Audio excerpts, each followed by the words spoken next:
안녕하세요. 영남대학교 주영일입니다. 저는 이번 시간에 포스트 포토그래피 시대의 사회사진, 장소의 사진에서 비장소의 사진으로라는 제목으로 발표를 하려고 합니다.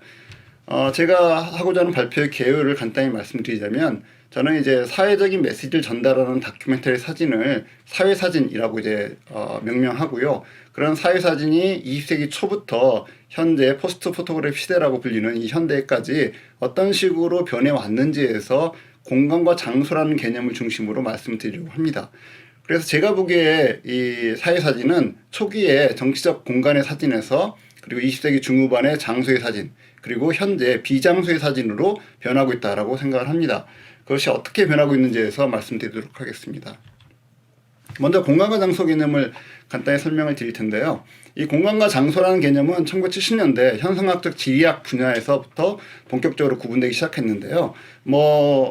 이프트완이라든가 렐프라든가 이런 다양한 학자들에 따라서 개념은 다르긴 하지만, 어쨌든 기본적으로 이제 공간이라는 것은 객관적이고 추상적인 것으로 기하학적으로 또 양적으로 측정될 수 있고, 또 무한히 열려 있거나 또 명확한 경계를 가진 그런 공간이다라고 볼 수가 있고요.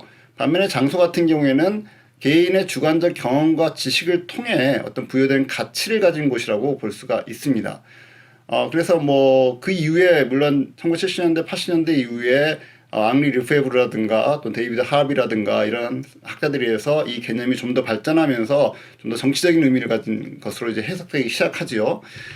어쨌든 간에 기본적으로 이제 공간은 이제 우리가 인간이 태어나기 위해서 이미 주어져 있는 어떤 추상적인 곳이라는 경우로 생각할 수가 있고요. 그래서 우리는 그런 이미 주어져 있는 추상적인 공간에서 태어나서 그 공간을 경험하는 과정에서 그곳에 어떤 의미나 가치를 부여하면서 그곳을 구체적이고 특정한 장소로 만들어간다라고 볼 수가 있습니다. 그러니까 공간과 장소를 구분하는 과정에는 인간의 어떤 일상적 경험이라든가 주관적 감정이 중요한 역할을 한다라고 볼 수가 있는 것이죠. 사회사진은 좀 느슨하게 우리가 정의를 내린다면 사회적 사실을 재현하고 전달하는 사진이라고 볼 수가 있습니다. 이런 사회적 사실이라는 것은 기본적으로 개별적인 특이성과는 독립적으로 존재하는 것이죠. 즉 개인적인 것과 사회적인 것은 구분되는 거라고 볼 수가 있습니다.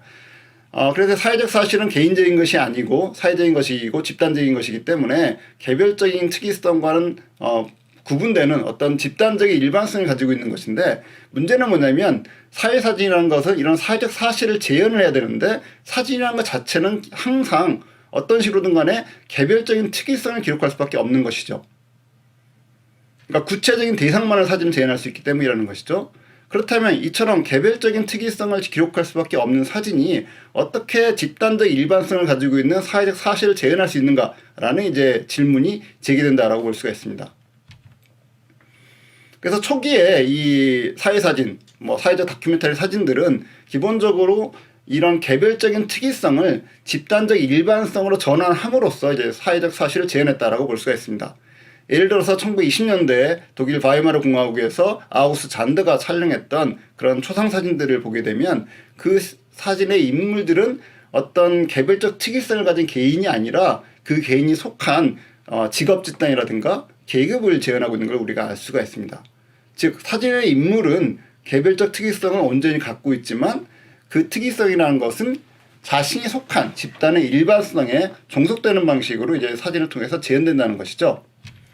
그래서 이것이 이제 바로 아우구스트 잔더의 제빵사의 직업을 이제 표현하는 그런 사진인데, 물론 이 사진을 보시면은 이 사람의 어떤 개별적 특이성, 그러니까 몸체라든가 얼굴의 형태 이런 것들이 나타나지만, 우리는 이 사람이 가지고 있는 개별적 특이성을 가지고 이 사진에 접근하지 않는다는 거죠. 이 사진은 이 어떤 특정한 개인이라는 관점에 접근되는 것이 아니라 제빵사 또는 요리사라는 직업이 가지고 있는 그런 어떤 일반성, 집단적인 일반성 이런 것들을 표현하는 것이 됩니다. 그래서 특징적인 옷, 특징적인 도구, 특징적인 그 부엌이라는 공간 이런 것들을 재현하는 방식으로 이제 사진이 구성되는 걸 우리가 볼 수가 있죠.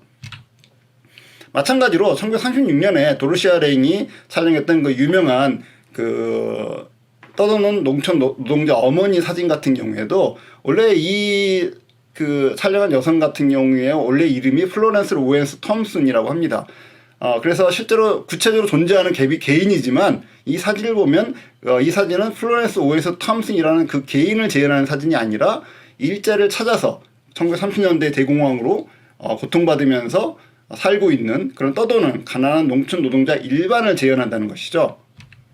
그래서 이 사진이 바로 이제 랭의 사진인데 뭐 이 사진을 보시면 역시 마찬가지로 개별적 특이성이 우리가 식별할 수 있지만 이걸 우리가 이 특정 개인의 사진으로 인식하지 않는다는 겁니다. 이 사진은 이런 어떤 그 대공황에서 고통받는 노동자 일반을 이제 그 상징하는 그런 사진으로 이제 사회적으로 이용된다는 것이죠. 그렇기 때문에 이런 사진들이 공개될 때는 이들의 이름, 개인적 정보 이런 것들이 사진에 공개되지 않습니다. 그런 것들은 그렇게 개별적 정보를 주게 되면 아무래도 사람들 사이에서 이제 개별적 특이성 이런 게 주목할 수밖에 없기 때문에 이제 그렇게 되는 것이죠. 마찬가지로 유명한 그 베트남 전쟁에서 촬영된 그 니구트의 1972년 사진, 즉 네이팜탄에 의해서 불타는 이제 그 마을을 탈출하는 그 어린아이들의 사진이 있습니다. 이 사진 같은 경우도 전쟁의 참상 또는 전쟁에서 고통받는 어떤 무고한 희생자, 어린이 이런 걸 대표하는 그런 사진이라고 볼 수 있는데 이 사진이 처음에 이제 촬영돼서 그 통신사에 보내졌을 때 실제로 이제 그 편집자들이 이 사진을 공개하는 걸 꺼렸다고 그래요. 왜냐하면 이 사진에는 그 키엠푹이라는 어린 소녀의 발가벗은 나체가 그대로 재현되어 있기 때문이라는 거죠. 그래서 개별적 특이성을 관점에서 보게 되면 이 사진은 그 어린 소녀의 나체를 제시하고 있기 때문에 공개될 수 없는 것이었지만 그러나 이것이 어린 소녀의 문제가 아니라 결국 전쟁이라는 어떤 그 끔찍한 그 참상에 의해서 고통받는 무고한 희생자를 대표하는 집단적 일반성을 재현할 수 있다라는 그런 판단을 내렸기 때문에 이 사진이 공개될 수 있었고 실제로 이 사진은 바로 그런 집단적 일반성의 관점에서 유통됐지 전혀 어떤 어린 소녀의 나체라는 그런 개별적 특이성의 관점에서 유통되지 않습니다. 즉 사진이 담고 있는 개별적 특이성이 집단적 일반성에 완전히 종속된 방식으로 이제 사진이 이용된 것이죠. 이 사진이 이제 여러분이 뭐 너무나 아는 유명한 그런 사진인 것이죠. 자, 그래서 이런 류의 어떤 초기 그 사회 사진을 우리는 정치적 공간의 사진이라고 부를 수 있을 것 같습니다. 그러니까 공간이라는 것은 기본적으로 정치적이고 이데올로적인 투쟁의 장이다라고 볼 수가 있고요. 공간은 그 자체로 정치적이고 이데올로적으로 편향된 사회적 형상물로서 일정한 사회적 관계들과 사회적 사실들을 담고 있다라고 볼 수가 있습니다. 초기의 사회사진은 바로 그 정치적 공간을 재현함으로써 그 정치적 공간이 담고 있는 정치적이고 이데올로기적인 어떤 그 관계들 이런 것들을 재현했고 그것을 통해서 사회적인 것을 보여주고자 했다라고 이제 우리가 해석할 수가 있는 것이죠. 자, 그런데 1970년대 이후부터 이런 사회사진의 모습이 점점 바뀌기 시작합니다. 초기의 사회사진이라는 것이 어떤 사회적 공간, 그래서 객관적인 어떤 사회적 관계들, 사실들이 드러나는 어떤 것들을 중심으로 이제 촬영이 됐다면 점점 사회사진들이 개인의 사적인 삶이라든가 일상생활을 재현하는 방식으로 이제 바뀌기 시작한 거죠. 그래서 초기의 사회사진에서 재현된 인물들은 사회적 집단과 규범을 구현하는 하나의 전형으로서 재현됐었는데 이제는 서서히 개별적 특이성을 가진 개인으로 이제 재현되는 경향이 나타나기 시작했다라는 겁니다. 그래서 새로운 형태의 사회사진 속에 그 개인들은 집단을 대표하는 사회적 전형이 아니라 사회적 규범에 따라서 각자 다른 방식으로 반응하는 개별적 구성원으로 이제 재현되기 시작합니다.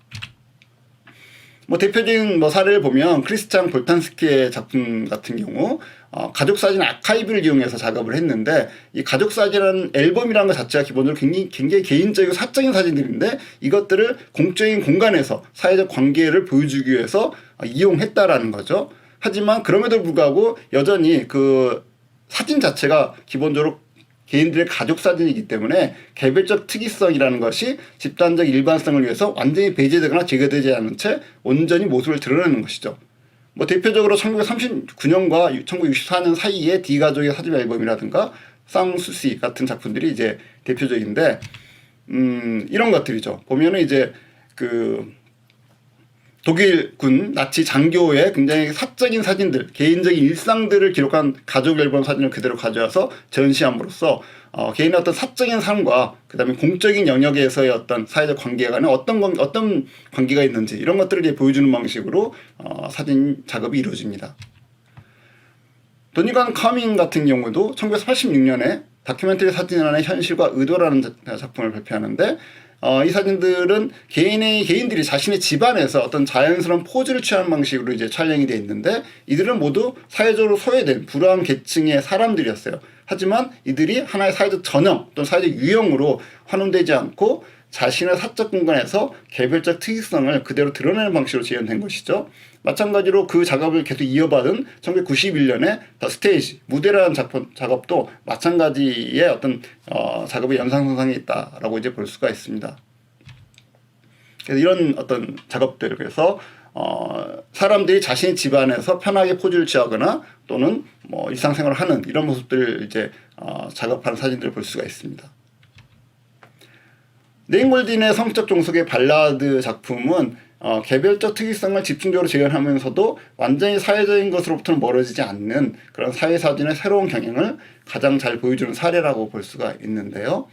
개인의 사적 일기 같은 일종의 자서전적 사진 작업을 이 골든이 하죠. 그래서 이 골든은 이런 뭐 자신과 친구들이 뭐 파티를 벌이고 뭐 마약을 하고 뭐 성관계를 맺고 이런 것들을 이제 아주 은밀한 사적인 장면들을 계속 사진 작업을 합니다. 그걸 통해서 실제로는 어떤 미국 뉴욕의 마약과 관련된 다양한 하이 문화를 이제 보여준다라고 볼 수가 있죠. 그래서 이런 사진 속에서 사회적인 것들은 개별적 특이성을 가진 개인들 사이의 관계를 통해 드러난다라고 볼 수가 있습니다. 이런 그 골딘의 작품들이죠. 그래서 골딘은 이런 말을 합니다. 내 사진 속 사람들과 지역들은 특수하고 특정한 것이지만 나는 내가 다루는 문제들이 보편적인 것이라고 느낀다. 많은 사람들이 우리는 이 사진들의 인물들과 비슷하지 않다. 그것들은 우리에 대한 것이 아니다. 라고 말하면서 이것을 회피하려 한다. 그러나 이 전제는 모두에게 적용될 수 있다. 그것은 관계의 본성에 대한 것이다. 라고 말을 합니다. 그러니까 이 사진 작업 자체가 개별적 특이성을 통해서 집단적 일반성을 드러내려고 했다라는 걸 이제 골딘이 명확히 밝히고 있는 것이죠. 그래서 초기의 사회 사진이 사회적인 것을 드러내고 진실을 말하고자 했다면 20세기 후반에 등장한 사회 사진은 사회적인 것이 무엇인지를 물어보고 개인의 일상적 삶에 대한 공감과 기억을 통해서 사회적 관계에 접근하려 한다는 그런 어떤 특징을 가지고 있는 것으로 보입니다. 그래서 이런 사진들을 우리가 장소의 사진이라고 명명할 수 있을 것 같습니다. 이런 장소의 사진에서 이 사회 사진은 좀 더 개인적이고 사적인 영역으로 관심을 돌리면서 사회 사진이 재현하는 것은 공간이라기보다는 장소가 됐기 때문이죠. 정치적 사회적 관계들을 통해서 갈등과 투쟁이 벌어지는 공간에 진입하고 그 공간을 점유한 사람들은 인종, 계급, 성, 연령 등의 집단적 속성에 의해서 형성된 취향, 문화 등에 따라 서로 다른 실천과 경험을 하면서 각자의 기억과 의미가 부여된 장소에서 살아갑니다. 사회사진은 이런 개인의 경험, 감정, 기억, 의미, 가치가 부여된 장소를 재현함으로써 장소에 대한 관객의 기억과 감정을 소환하면서 공동체의 삶과 윤리라는 사회적 관계에 대해서 말하는 자세를 취하는 것이죠. 결국 이 장소의 사진에서 장소라는 것은 시간을 통해 축적되는 개별적 경험들에 의해서 형성되고 공동체의 삶이 만들어내는 집단적 기억에 의해서 구성되는 곳입니다. 사회사진이 재현하는 장소는 사적이고 개인적인 삶의 영역이라는 점에서 관객에게는 알지 못하는 낯선 것일 수 있지만 이 사회사진이 재현하는 장소에서 관객은 자신과 동등하지만 다른 개인들의 일상적 삶이 펼쳐지는 것을 보게 되고요. 그걸 통해서 관객은 이런 장소에서 발현되는 공동체의 문화와 공동의 기억을 발견하게 되는 것이죠. 장소의 사진은 관객의 일상적 경험과 감정을 통해 장소에 축적된 시간과 기억을 소환하게 되고요. 장소에 축적된 시간과 기억은 개인적이거나 집단적인 정체성, 사회적 관계, 역사 등과 연결됩니다. 결국 개인의 일상생활을 재현하면서 개별적 특이성과 집단적 일반성을 연결할 수 있는 그런 장소의 사진은 우리가 일상적으로 촬영하는 그런 다양한 사진일 수가 있는 거죠. 뭐 예를 들어서 뭐 우리가 핸드폰으로 촬영해서 올리는 그런 수많은 그 뭐 소셜 미디어 SNS에 올리는 사진들, 이런 것들도 이제 장소의 사진으로서 사회 사진의 역할을 할 수가 있게 되는 것이죠. 뭐 정리하자면 정치적 공간의 사진은 항상 사진과 대상 사이에 일정한 심리적이고 인신도적인 거리를 전제를 합니다. 반면에 장소의 사진은 그런 거리와 간극이 미약하거나 존재하지 않죠. 그래서 장소의 사진은 관계에 구체적 정보와 이야기를 제공하면서 감정적 동일시와 공동체적 존재감을 만들어낸다라고 볼 수가 있습니다. 자, 그런데 최근에 나타난 사회 사진들은 우리가 비장소의 사진이라고 부를 수 있는 것들이 나타나기 시작했어요. 그러니까 최근의 사회 사진은 사회적인 사건이나 문제를 다루면서도 집단적 일반성은 물론이거니와 개별적 특이성에도 의존하지 않는 그런 모습을 보여주거든요. 그러니까 이런 비장소의 사진은 사회적 구성물로서의 공간도 나타나지 않고 또 일상생활의 경험이나 기억의 축적으로서의 장소도 재현되지 않습니다. 자, 비장소 개념은 프랑스의 인류학자인 마크 오제로부터 빌려온 개념인데요. 오제 같은 경우에는 비장소를 어떤 식으로 정의 내리냐면 이제 우리가 현재의 사회를 초근대성의 사회라고 이제 주장을 하고, 이 초근대성의 사회에서 비장소라고 부를 수 있는 공간이 급증하고 있다고 생각을 합니다. 그러니까 장소라는 것은 우리가 아까 봤던 공간 장소 개념과 유사하게 관계적이고 역사적인 속성을 갖고서 정체성과 관련되어 있는 것으로 보고요. 비장소라는 것은 그러니까 장소가 아니니까 그 장소에 대척점이 있는, 그래서 관계적이지도 않고 역사적이지도 않고 정체성과도 관련이 없는 그런 공간으로 봅니다. 그래서 오제가 보기에는 뭐 항공로, 뭐 철도 노선, 고속도로, 비행기, 놀이공원, 뭐 거대 호텔 체인, 대형 유통매장, 뭐 이런 것들이 이제 비장소이고요. 그러니까 비장소라는 것은 쉽게 말하면 사람들이 거주하고 경험하는 곳이 아니라 이동하면서 스쳐 지나가는 곳이라고 이제 오제는 생각을 합니다. 자, 그런데 이런 오제의 비장소 개념을 가지고 우리가 그대로 사용하기에는 이 개념이 너무나 협소한 개념이어서 저는 이 비장소 개념을 좀 더 다른 방식으로 해석할 필요가 있다고 생각을 합니다.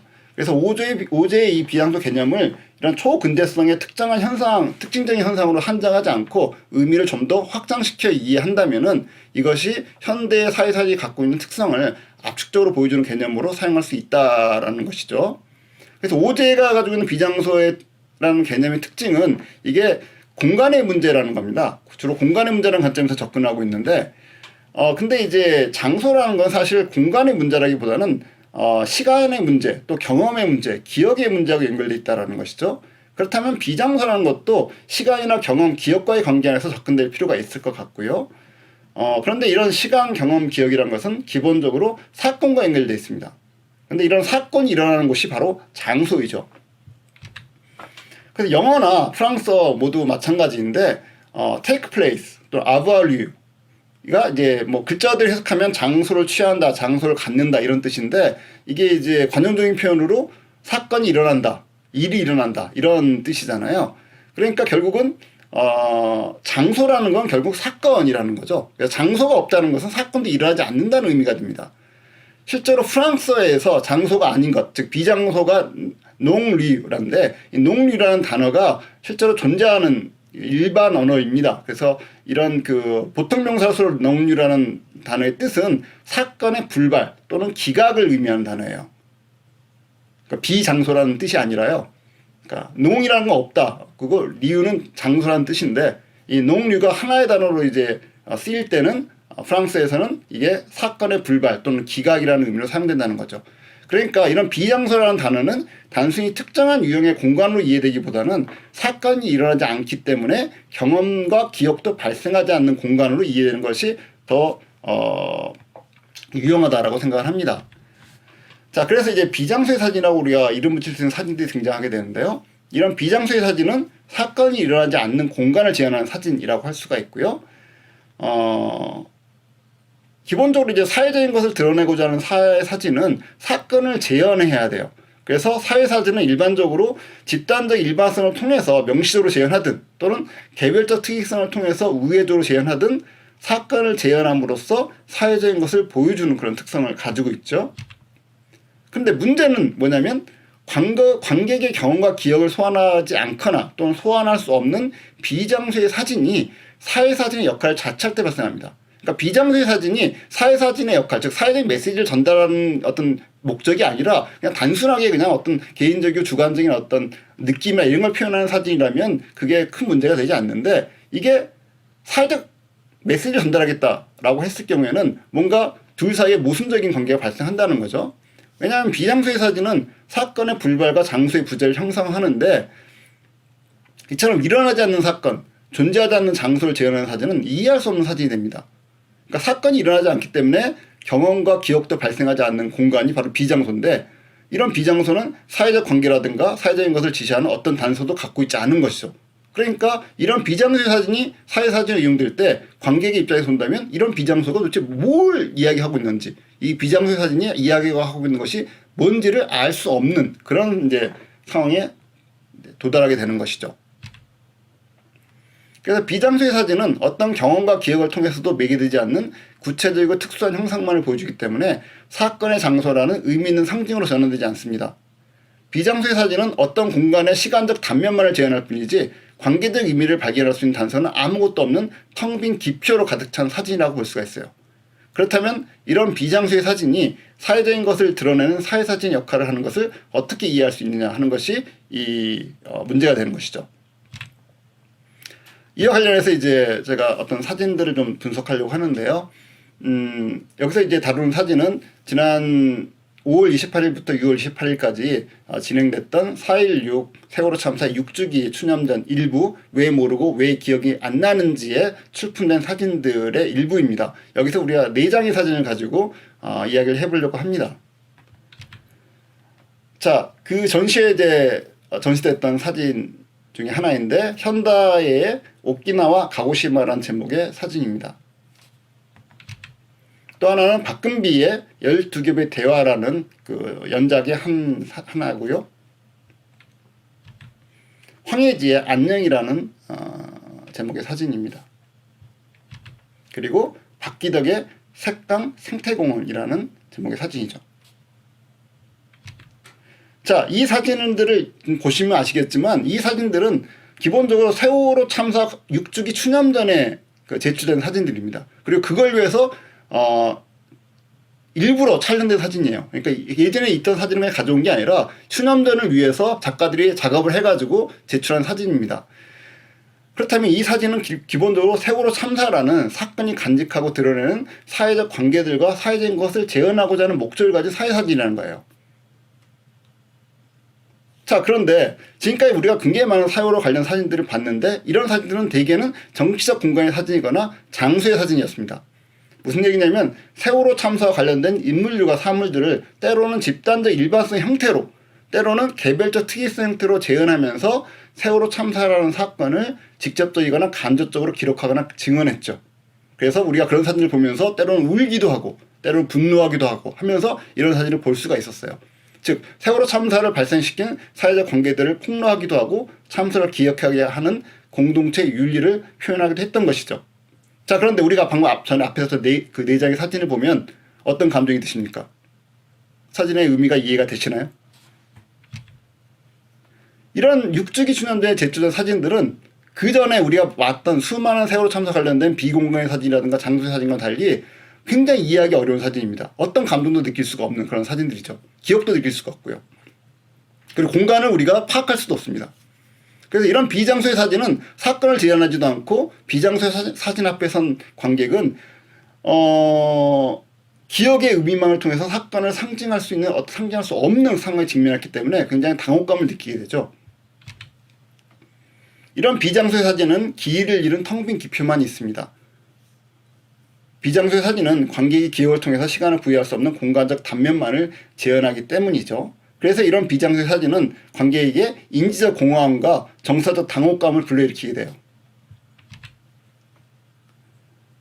그래서 전시장에 들어선 관객은 이런 사진 앞에서 당황할 수밖에 없는데, 왜냐하면 이런 사진들이 세월호와 관련된 어떤 형태의 사건도 재현하지 않고 있기 때문이죠.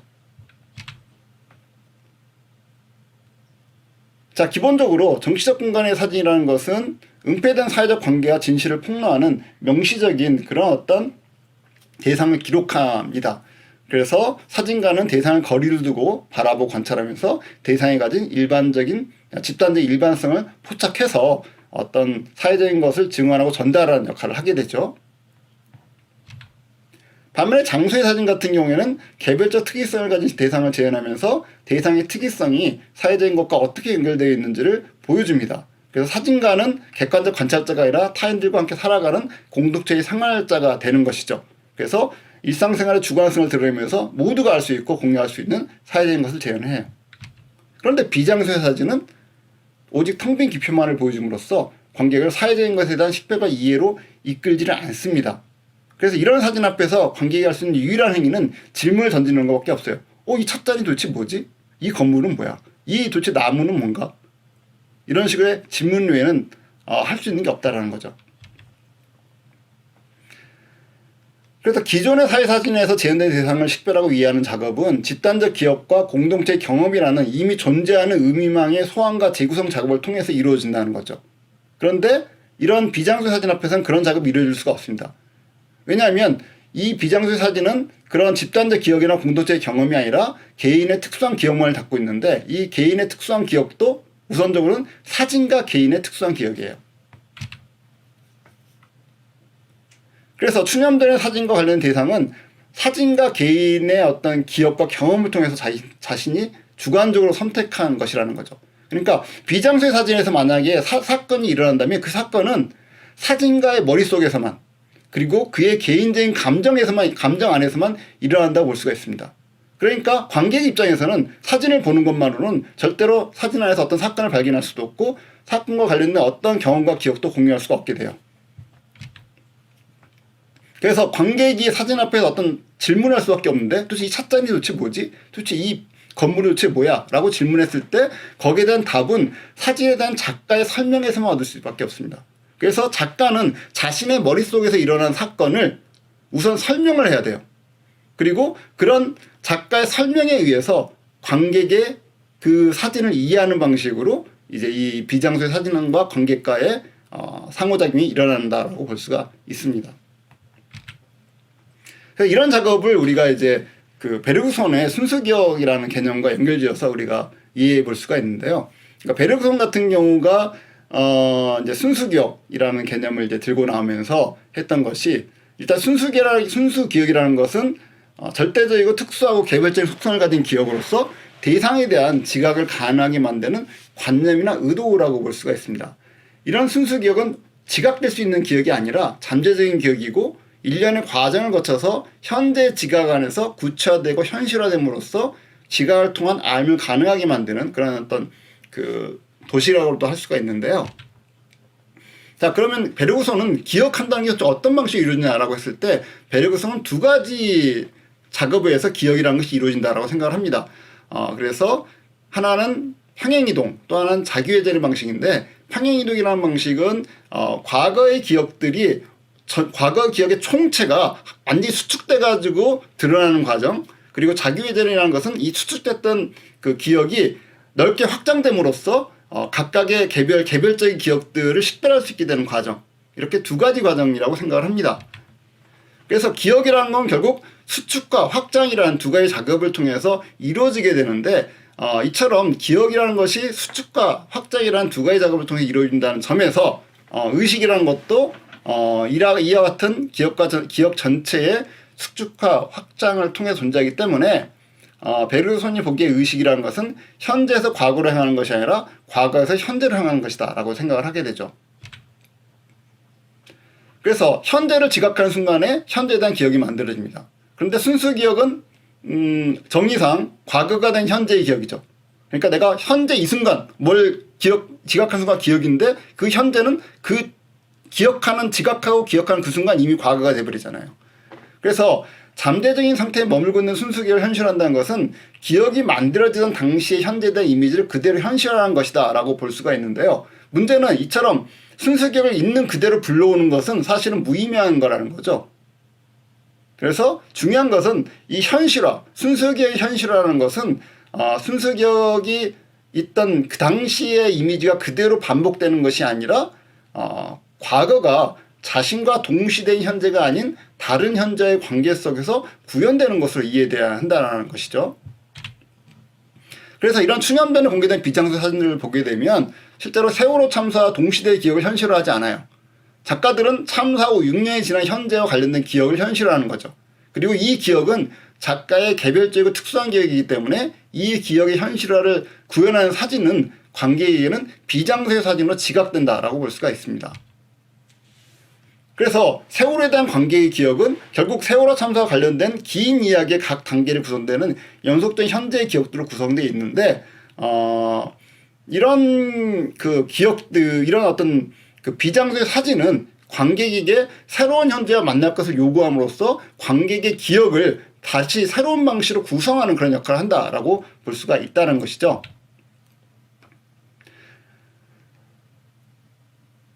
결국 그 반복되는 이미지로 환원되지 않는 이질적인 비장소의 사진들은 세월호 참사를 지속의 시간 안에서 경험되고 기억하게 만드는 그런 기능을 하게 됩니다.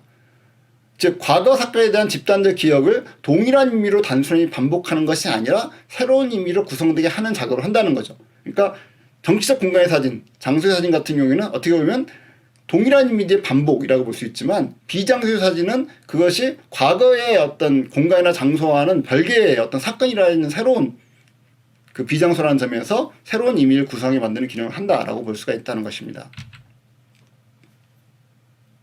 그래서 그 비장소의 사진들이 제시하는 텅 빈 기표들은 이질적 차이들을 갖고 배열되고 관계를 맺으면서 그 차이들이 만들어내는 지속의 시간 속에서 새로운 사건의 의미를 구성하게 되는 거죠.